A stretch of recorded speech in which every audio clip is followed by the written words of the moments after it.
Let us move it on, fellas. I believe that. Let us move it on, fellas. Fremantle Dockers versus the Sydney Swans. It's the second Saturday night game at Optus. What do you like here, Desi? Hey, talking about coming home, this is the first. They were up in Brisbane. Who'd they play last week? Melbourne. Up in Melbourne, that's right. They played the Bombers. They lost to the Bombers. That's tough. Tough loss. Tough L there. Freo, this is a close game on paper. It's like $1.94 to $1.90 if you look at it. Or they're going to be that split odds. And I think the Dockers going to roll over the top here. I think Swannies have had a good run. Had that good run. But Freo at home, they've been out. They've been out partying in Brizzy. They've been out partying in Melbourne. Send them back home, baby. And the Dockers are going to win. Okay. Purely based off of they had the tough loss that they. Yeah. Oh, it was a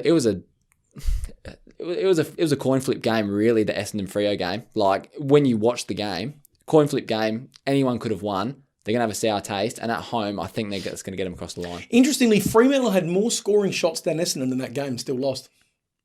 That's tough. And that's real tough. 3 or 4 more. I thought the Bombers were going to be a lot more comfortable. I thought it was going to be a comfortable win for the Bombers. I thought they were going to win by, say, 24. And I was going to say, what's the Nat 5 tracker at the moment? 2 goals, 18 for the year? Something along those lines, yeah. Absolutely disgusting. Like, he'll kick a goal. He's going to kick a goal this week. You can't knock a champion too much, but good grief. He's going to kick a goal this week. Whatever it's paying, I'm going to look it up right now. I did look it up. Well, what I was quickly going to say to you is those hot nuts that Desmond's got over there must be making that blood pressure elevate and cooking your brain.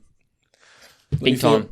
The Dockers, baby. There's a warm head. The Swans are absolutely getting the job done here. After that little blip, which we'll call it, with the Suns loss, they've just righted the wrongs. They've played some good footy teams and come very, very close to knocking off Melbourne, which was a gargantuan task. Yeah. And I just think they're in good form again. Like, they just seem to have got that sort of balance worked out that they were missing for a few weeks. So, yeah, Swans 1-39. I don't think they were that good against Collingwood. I thought they were average. Like, Collingwood you did don't not need to play be good well. against Collingwood. This is unfortunately a truth of 2021. You just rock up and they were down by about 30 points and ended up by winning by 30. Something like that. You don't even need to switch on. Pies. You just dangle it with Collingwood. You give them a little, oh yeah, look, you're doing all right, and then just pile drive them. Well, look, I'm going to be the Switzerland now, sat here between England on one side and, of course, Nazi Germany on the other side. Nigeria.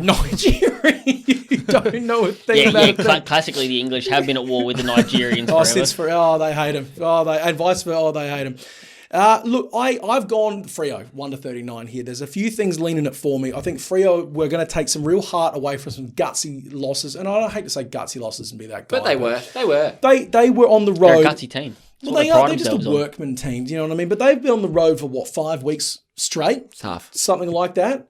They need the buys. They need to buy so bad. For it. But the fact, no one would blame them for getting blown out of games after being on the road for 5 weeks or whatever it is straight. No way. Not getting home, all the rest of it. No one could blame them. But they haven't. They've been staying in. They've been hanging in games. They were big time. They were honourable against Brisbane. They got beat, and it was unlucky that they got beat, I think, against Essendon. But I think that was the footy gods paying Essendon back for that absolute rort that happened in round 1. Mm-hmm. I think at home, though...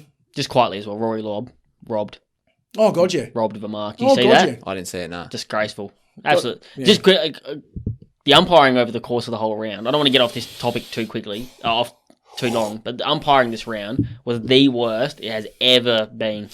It just doesn't make sense to me anymore. I don't know. I can't say it's worse because I don't know what the rules are anymore. It was disgusting. What's the rules? There was something like, and I'm going to get the stat wrong, but it's going to be there or thereabouts. It was something like 1,180 tackles were done over the round for something like 88 free kicks paid per tackle, something like that. Yep. That was the stat. It was somewhere in and about that mark. The one I saw, right, Thursday night, Saints versus Geelong, there was 4 holding the ball calls called for the night. There was 21 called in the Sunday afternoon game. How can it be so different? Well, they just course correct as the week goes on. It's just disgraceful. You would know full well. Who is it? Jeff Geishan, who's in charge of the umpires these days? Kennedy? Some bloke, whoever's there. Be telling, all right, boys, now there wasn't enough... Sorry, hang on. All right, boys, now there wasn't enough free kicks paid for holding the ball on Friday night, so Sunday, I want to see lots. All right? Guaranteed. It's not like Gabbo. The thing is... Hey, look, Smithers. Ian Kennedy's coming to town. Every umpire is an SLB. We have Richie and I had this conversation at the when we watched Adelaide get smashed by the Giants. Yeah. When we looked at the free kick count and it was like 8-2. I was comfortable with that. I'm like, awesome. Adelaide's going to get 6 free kicks in the next 15 minutes. We're laughing because they love to even it out. And it's what? I think if quotas you're going to do that, that's fine. But don't have it like over the course of the round. It's just disgraceful. Yeah. And some of the like deliberate decisions being given, it just. You Anyway. know, I'll tell you what feeds into that. I hate to get off topic. I'll pull this back, but they're not full-time umpires. Yeah. This is a professional sports institution in Australia that is umpired by blokes and women, of course.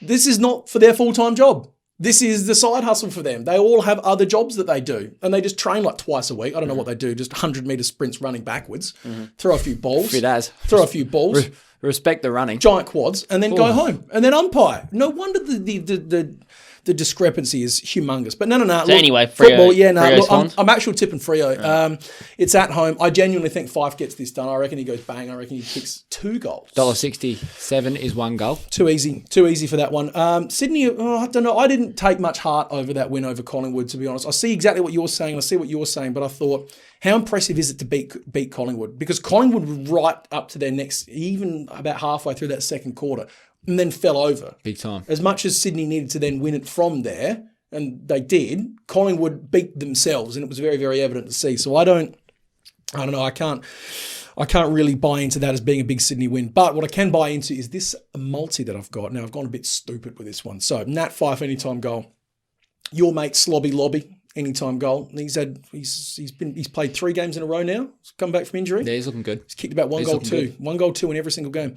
Tommy Papley, anytime goal scorer. That's still paying like $1.20, $1.22 for Timmy Popley. Unbelievable. Big fanny bet. Yeah, it is a big fanny bet. I'm getting sleepy in the Audi.